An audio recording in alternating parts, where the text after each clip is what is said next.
Welcome to the intersection of technology, cybersecurity, and society. Welcome to ITSP Magazine. Let's face it, the future is now. We're living in a connected cyber society, and we need to stop ignoring it or pretending that it's not affecting us. Join us as we explore how humanity arrived at this current state of digital reality and what it means to live amongst so much technology and data. Knowledge is power, now more than ever. Black Cloak provides concierge cybersecurity protection to corporate executives and high net worth individuals to protect against hacking, reputational loss, financial loss, and the impact of a corporate data breach. Learn more at blackcloak.io. BugCrowd's award-winning platform combines actionable contextual intelligence with the skill and experience of the world's most elite hackers to help leading organizations identify and fix vulnerabilities, protect customers, and make the digitally connected world a safer place. Learn more at bugcrowd.com.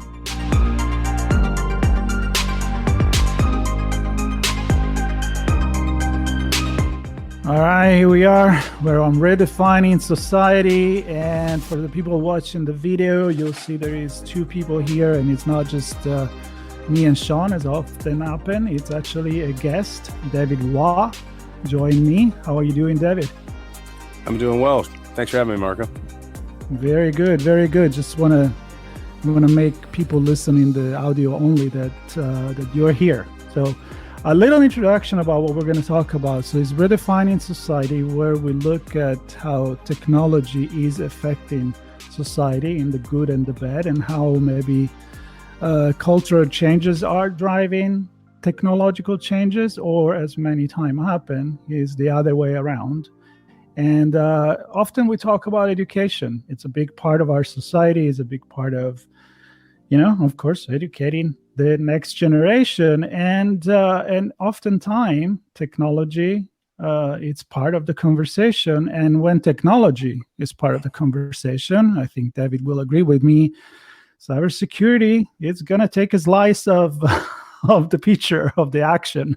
So I'm going to start to introduce David on. Actually, I'm going to let David introduce himself and tell us what he does, why he's a good person to have this kind of conversation. And we'll dig in about this relationship between education, schools, technology, cybersecurity, with a focus on cybersecurity and why school has become maybe a target, maybe a little too much.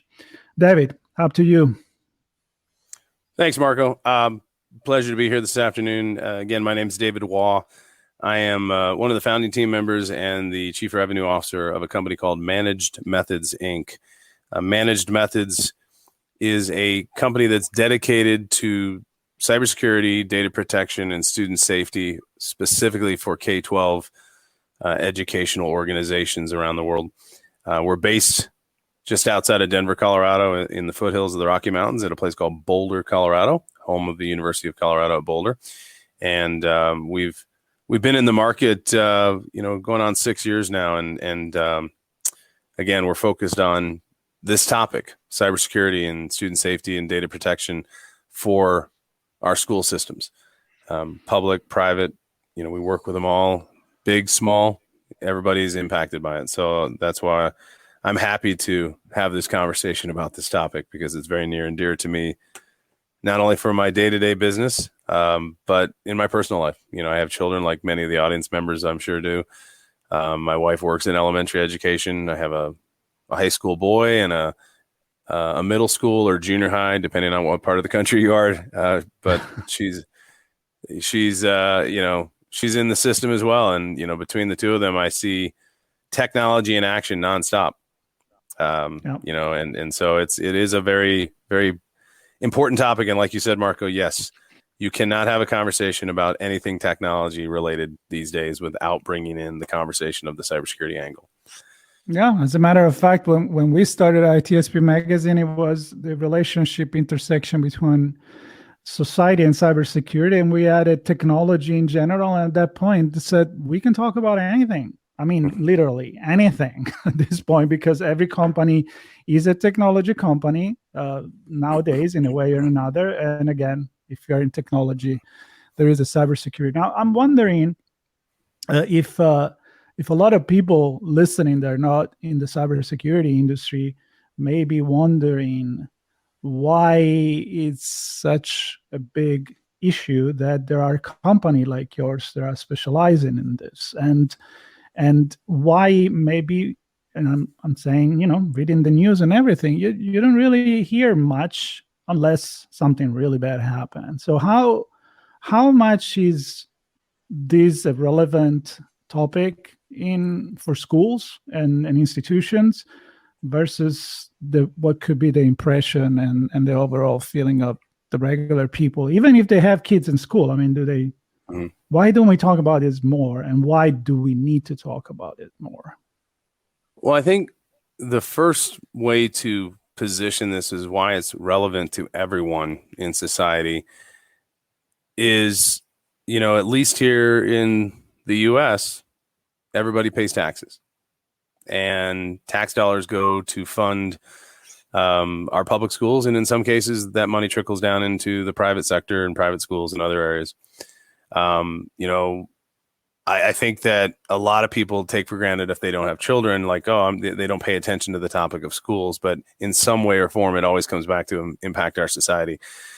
Second is parents. So many of your audience are people like me. They have school-age children. And, not only am I concerned about the well-being of my children and their social emotional aspect in school, and how the school and the technology and the curriculum play a part of that, but then protecting my children. The conversations when we talk about schools and school protection, obviously the sad one that gets front and center is the physical security because of violence and other things. But technology is front and center with everyone today. You and I, everybody, technology's in their life and it's in front of them, but it has come front and center in the education world, especially within the past 5+ years. And then during the impacts of the global pandemic, that's the only way schools were able to continue on, was through advancements in technology. So I think that, a lot of people maybe are not aware of how big a problem it is. And when I say problem, the threat to the global K-12 system, and simply because if you just look at it, Marco, and you're a technology guy and you get it, when you look at the landscape of technology, I spent my first 25 years of my career working with, Fortune 1000 companies in commercial data centers and enterprise technology, where they have a focal point and a view on technology and budgets and expenditures, and then protecting that technology. Education was kind of a laggard in not only adopting technology, but then, of course, as they adopted technology, just due to ratios of funding and resources available, they don't have, vast IT departments that have maybe the pedigree, when it comes down to things like cybersecurity. A lot of times within school districts, around the world, they're just trying to keep the lights on, keep the network connected, and make sure that the classroom day-to-day flow happens. And so over the last, 5 years or more, the K-12 education market, if you would, has moved into the top 5 most targeted for cyber attacks. And this is according to annual studies put out by like Verizon, IBM, and others. And there's an organization out there that even tracks it. An organization called the K-12-6 is a nonprofit that tracks these things and is an information exchange specifically around cybersecurity for K-12. And since 2016, there's been, in excess of 1,300 publicly disclosed cyber incidents involving K-12 public school systems in the United States. So, Marco, that's why this conversation is one that I think is becoming a little bit more mainstream. When I present at conferences around the country, I've actually got a slide that I put up that is a slide that just builds. It's all of these media stories that have been ripped from the headlines over the past 12 months, and it fills the screen because a lot of people just, maybe they don't see it because they're not following it in their blog or their, whatever, their Twitter feed or or their unless news feed. or maybe unless it happens to the school where you're either teaching or you're part your of the kids go. organization, or your Yeah. kids go there. So for those Yeah. that may be lucky enough that they didn't get directly involved in this, can you give us some of the example of what kind of attack are we talking about here? Are we talking about ransomware, data breach, all of the above? Exactly. I mean, well, what this past school year, at the start of this past school year, what was the one that probably made the biggest national headlines? And that was LA Unified. LA Unified, one of the biggest school districts in the United States, was crippled as a result of a cyber attack. And, you ask good questions. Well, what are these attacks, and why are these threat actors coming after school systems? You're talking everything from ransomware attacks to phishing scams, account takeovers, malware injections, third-party applications that get installed that have maybe inappropriate content and access into the systems. And a lot of it comes into even just when we talk about cybersecurity incidents, sometimes internal data breaches that are, maybe not intentional, but it's so easy today in the world of cloud-based computing to overshare information. So, when I talked about that organization that was tracking these things, people ask, well, why is it that cyber attackers are going after schools? Well, there's kind of two landscapes.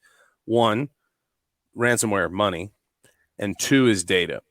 So the median amount of money stolen from school districts during phishing attacks between 2016 and 2020 was $2 million, according to published studies from the K-12-6 research organization. So that the cost of one incident, in one case was in excess of $10 million. So it comes back to what I was talking about earlier. Why should people care about these things? Because it's kind of like protecting the infrastructure of the power grid, and because it'll impact us ultimately in our daily lives. And as a taxpayer, if a school district is dealing with theft and loss of money and ransomware, not only does it stop that school from being able to operate, but then it's costing all of us money. It eventually is going to come back to impact us. The other side of that coin is, what are they after, Marco? Is they're after the data. How many children in the United States under the age of 18 have used their personally identifiable information, first name, last name, date of birth, social security number, to apply for a credit card or a car loan or a bank loan, whatever it may be? That's the ultimate goal that threat actors, why they're targeting the education community, is because it's a treasure trove of data. So not only can they, hey, as long as we're in here and we have the data, we're gonna hold you for ransom because we want to get money up front. Might as well get anything we can while we're here. But the reality is, what they're after is the sensitive personal information behind the scenes and other information from the school. So first and foremost, school districts, kiddos are a treasure trove of personally identifiable information that can be sold on the dark web and used for everything else. And, I can point to countless situations of identity theft where school-aged children didn't know their identity had been stolen until they graduated and were applying for like college loans and other things. So it's like a long-term investment. Oh, yes. Yeah, absolutely. So it's the gift that keeps on giving. But they also, while they're in there, they can go after the staff data. So credit card information, financial information, bank accounts, you name it. So to answer your question, Marco, it's a bigger picture. And when you sit down and explain it to people, you can see that light bulb go off. I'm like, okay. And especially a lot of people that may be in this audience, IT professionals are probably all nodding their head and going, oh yeah. I guess. And last but not least, they're just, they're understaffed. So, I mean, this is obviously a longer conversation. But that's the issue, is they were kind of defenseless. Let's go there, because many times I'm going to think of this system, the school system, like similar to when I talk about small business and cybersecurity. Mm-hmm. They're not going to come after me. I'm not the big company, but you are an easy target because you don't have a cybersecurity team. You don't have everything in place. Maybe you don't even have the latest patch on whatever, even old system you're using. And so they don't understand that it's actually a number game this many times, right? So is this a typical excuse that you find in school as well, like we understaffed, under budget, nothing we can do about it?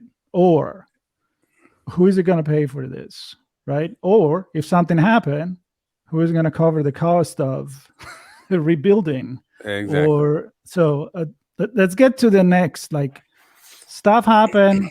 Now what? Now, does it really at that point somebody does something? And by somebody, I'm thinking government, state, school board. Who is taking action at that point? Well, and that's been the challenge over the past 5-10 years. In the past 5 years, really in the past 3 years, this has become a front and center conversation in Washington, D.C., and in every state capital around the United States, which led to the U.S. Congress passing the K-12 Cybersecurity Act of 2021, which then has led to a recent publication last month where the CISA, the Cybersecurity and Infrastructure Security Agency, published a long-awaited guide on partnering to safeguard K-12 organizations in the United States. And so they put forth a guideline, and the report, and it's publicly available to anyone out there. It's called K-12 Protecting Our Future Report. And they set forth guidelines, Marco, for that, that question you kind of asked, because number one, it's about, first and foremost, you asked the question about who's paying for this and what happens. Well, of course, just like in the business world, in the education world, there is things like cybersecurity insurance available. But in the last 5 years, the cybersecurity insurance companies have started to crack down more to say, look, if you're not taking basic measures to try and safeguard yourself, then we're either not going to insure you and underwrite it, or we're not going to, or your premiums are going to be sky high. And so, it always boils back to funding, budget, money. That's always the first thing. Unlike in the, say, commercial world where, large banks and financial institutions and manufacturing companies, they're making a profit. So it's, their business, they kind of have to do those things. They have to reinvest in the business to safeguard their business. But in the education world, we're still operating on 20, 30-year-old models of how schools get funded by taxpayers, federal government, state governments. Because, when I was a kid in school, we didn't have the computers. We had a computer lab, and there was no such thing as cybersecurity. It was like, what? Who's going to steal? It wasn't even connected to the grid. Yeah, it was. Okay. Somebody stole what? The screen? Yeah. Well, exactly. Cybersecurity was somebody, running out of the school, physically carrying the computer in their hands. Exactly. Yeah. But and so again, the first and foremost, everything's out of date. All the laws, all the how you fund things, and so. And so, a lot of times, our conversations with schools, exactly like you said, Marco, it's kind of like, well, who's going to pay for this, or how do we pay for this? Because in a lot of places in the United States, both on federal and state laws, money that gets raised by taxpayers through elections, bonds, mill levies, you name it, in some places they have rules of like 80-20, where 80% of the money that gets raised by taxpayers has to go directly towards the classroom in teaching the children. That's what it's for. It's for school. And it's not, it's not earmarked to say, oh, no, this has got to go towards safeguarding the school when we're trying to either build new schools or improve physical safety. There's all these challenges. So this report that CISA put out on K-12 Protecting Our Future, they basically found some key findings where they're trying to set forth and say, okay, we need to stop and at least have a narrative now where everybody in the United States in K-12 and government is at least aware of this and is now talking about it. And there's a priority of investments on basic safeguards. So they're trying to put some protocols in place now to say, okay, look, we're not sure how we're going to get the funding, but we're going to put legislative policy in place that ensure that funding can then be done in some way, shape, or form, whether it's from the federal government, state government, taxpayers, elections, you name it.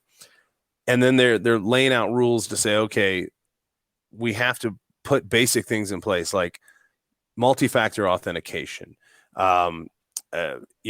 implement testing and backups regularly, regular incident response exercises, threat prevention, things that a lot of times most school districts out there don't have.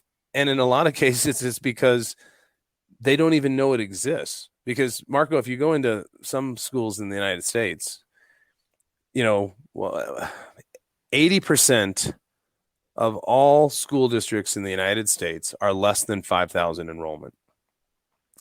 Many of those, in a lot of rural places, Marco, they're less than 2,000 enrollment. And you go into their IT departments, and it might be one or two people, and that person that's in charge of IT they might be 18 months removed from teaching a class, or they might still be teaching a class. So what's trying to happen now is it's a cultural society thing that's trying to change now.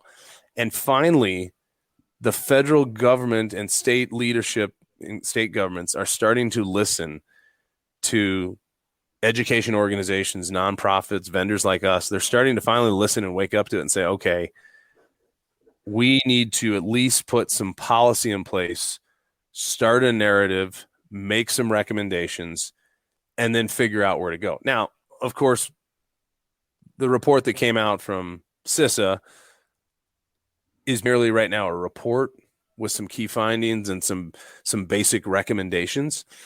But a part of that is they are trying to put out some free resources, like some digital toolkits and guides and things that will help people that are not necessarily trained in this at least get started.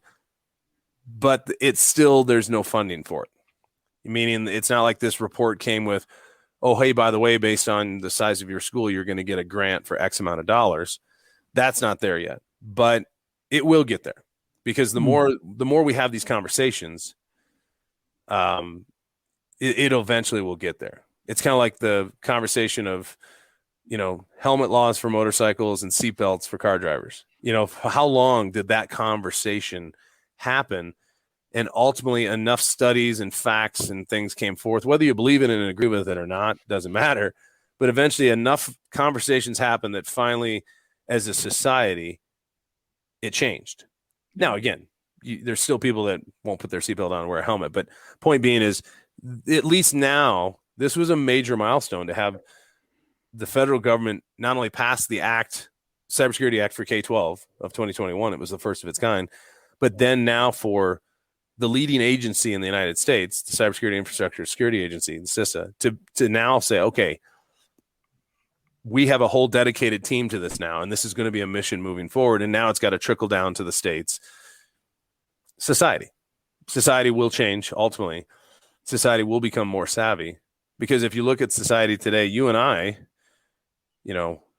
you have better hair than I do. I've got gray hair if it's still there, but you and I were not born into the generation of this. Yeah.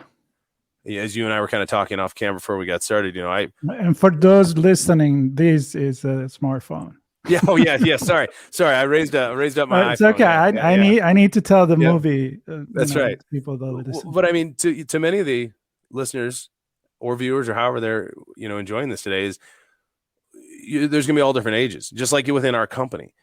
And I sit with my children, but I mean, I have staff members who, weren't even born when I came out of college and had my first job. And, just the societal conversations right there alone, because, I went through school, primary school in the United States and college, where this conversation didn't exist because the problem didn't exist.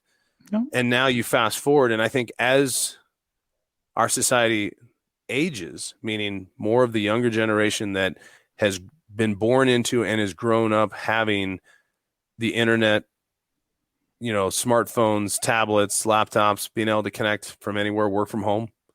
I think we'll get more advanced with our technology, because when you talk about K-12 education, obviously there's a younger generation, a newer generation in our society that are now educators and administrators and working in school districts. And they're more savvy to it because they've worked with it since day one. So I think we're heading in the right direction. Are we behind schedule? Absolutely.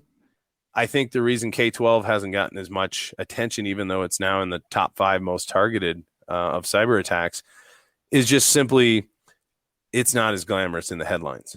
Now, again, LA Unified, one of the top 5 biggest school systems in the nation, when you cripple and shut down one of the biggest school districts in the nation, especially in a place like Los Angeles, it gets front and center media attention. So, yeah.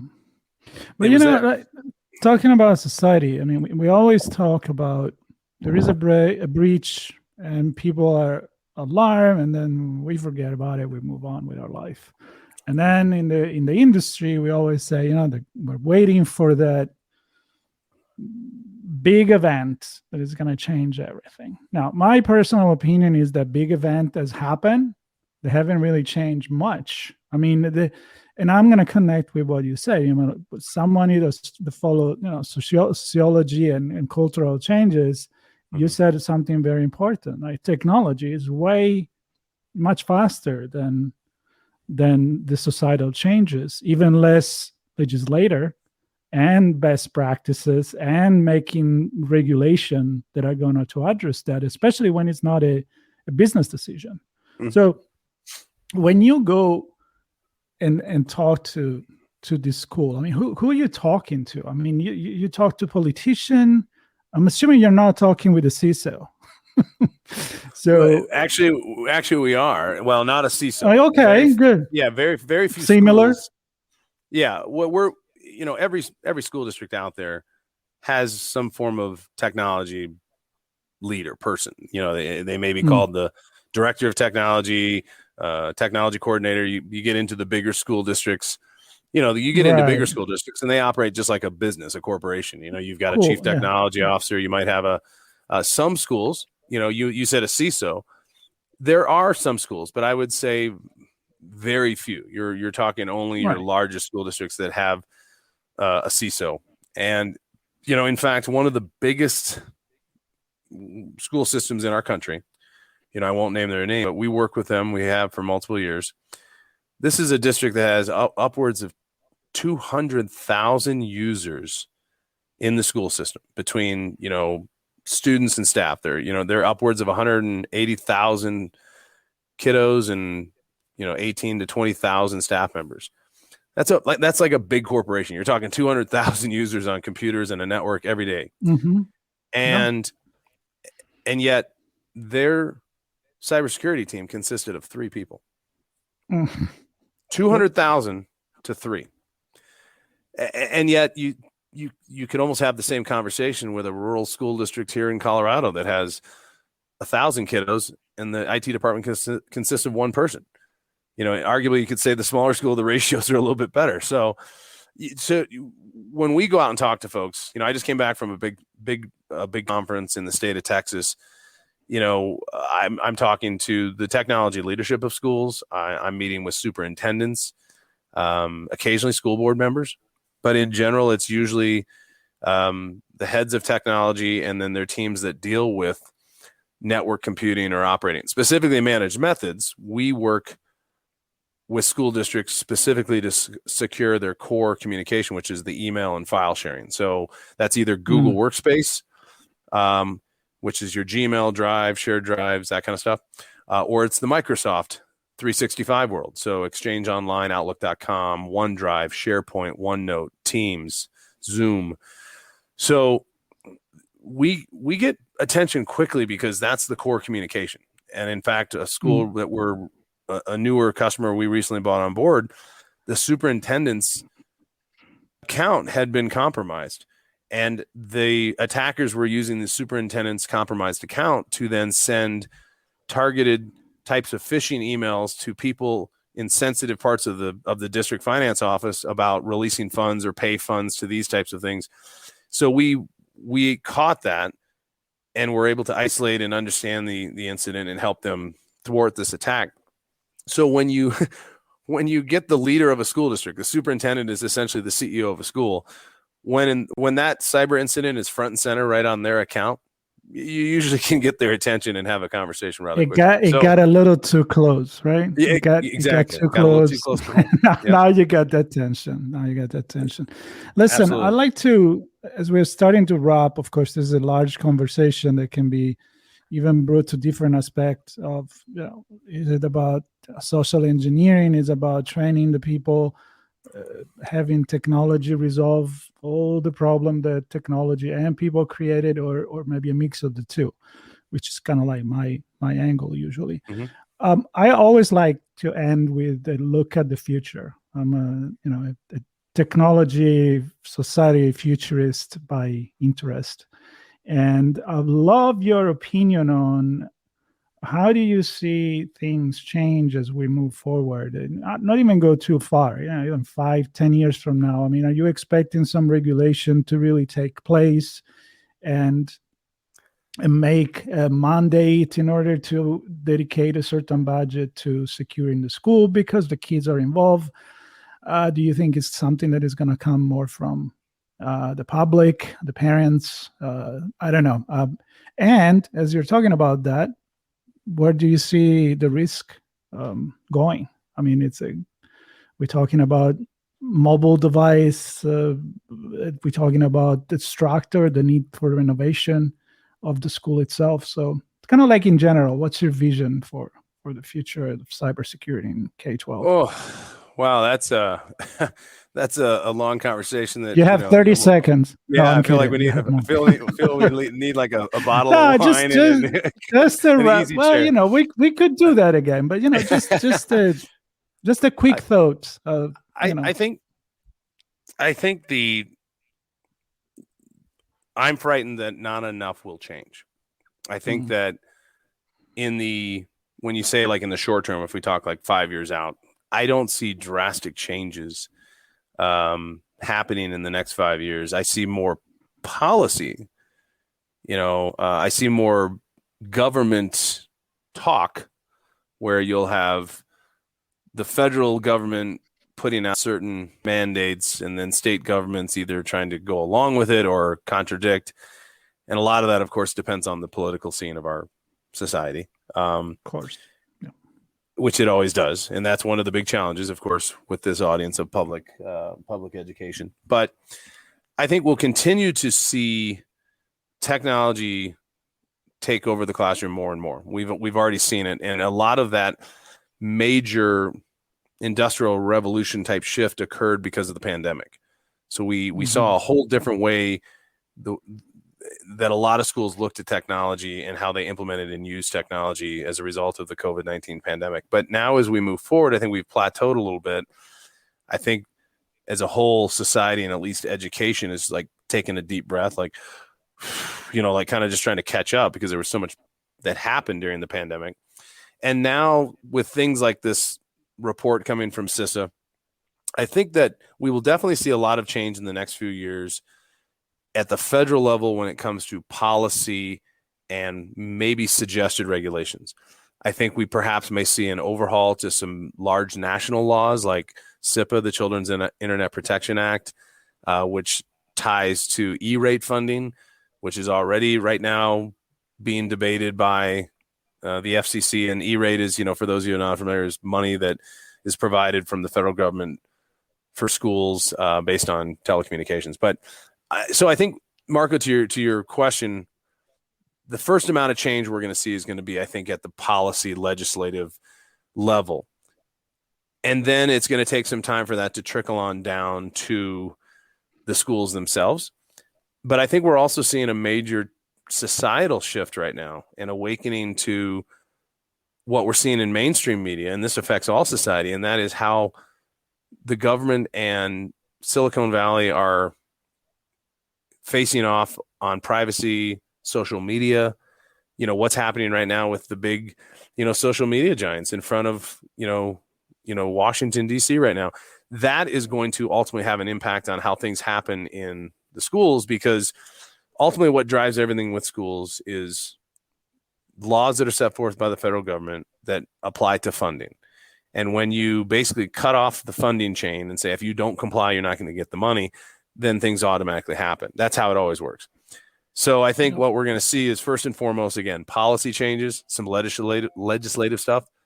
And then again, what will happen in society based on some of these social media battles between TikTok, Facebook, Instagram, you name it. I think that's going to ultimately play into how technology and privacy and security is impacted on kiddos in our schools, because that's what's going to drive it. So it comes down to education, and I'm not just saying this because we're talking about education, but because it is applied to everybody, even if you're not in school. Obviously, if you don't know, you're not going to act. Absolutely. And I'm thinking like we can't just wait for the policymaker to do something, but we can actually accelerate that by using our public opinion and understanding that cybersecurity is part of our life. And that's a big battle that professional like yourself and like the many that I talk with, those are the story that we have to say and we have to tell. And I'm happy to know that CISA, which are doing really good things, by the way, with their leadership, with Jen and, Overly and Chris Crabb before that, they're doing good thing. I think public opinion is important to put out these reports and really say there is a problem here. Now that we found the problem, let's find the damn solution. Exactly. It's having a conversation about it. It's why Managed Methods, we go around the country and present at all these conferences about these topics. It's it's sure we want people to know who we are, but at the end of the day, it's the more conversations that like your podcast and ITSP magazine have, and the more conversations that people have in public forums with CISA and other agencies. You're absolutely right. It's awareness is the first thing we have to get people to understand. They have to know that there's an issue, and then know that it impacts them, whether they're working in the education community or whether they have kiddos in it. If not, they're paying taxes to it. So it involves everyone. Absolutely. And then eventually it's going to affect family as well. As you say, if the private data of a kid, they're going to held there, I'm pretty sure that you can cross-reference to parents as well. I mean, who is the one that is paying for the thing? So if you think about it, it's everybody's problem again, right? Absolutely. So big conversation. I truly hope that people listening, they have a lot of questions in their head, because that's what I feel like we had a successful conversation. Like question, maybe go and ask to your school board, what are we doing here about this? And maybe we need more conversation about this. And I appreciate what you, David, going around conference and talking about it, and the company that is actually addressing the problem. So in terms of those resources, if you want to share it with our audience, we'll put it into like the CISA reports and the K-12.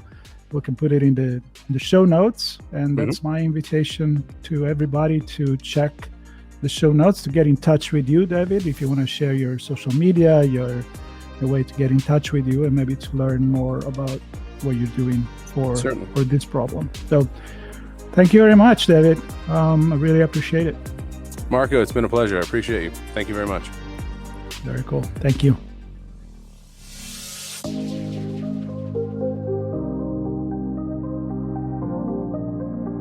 BugCrowd's award-winning platform combines actionable contextual intelligence with the skill and experience of the world's most elite hackers to help leading organizations identify and fix vulnerabilities, protect customers, and make the digitally connected world a safer place.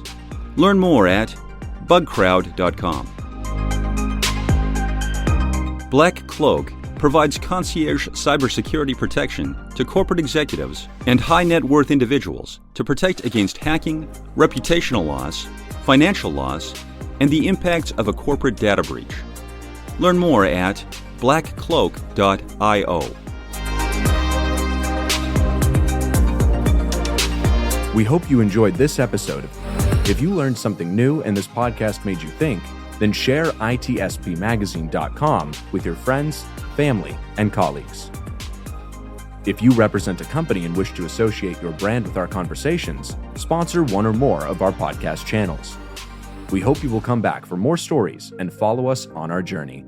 You can always find us at the intersection of technology, cybersecurity, and society.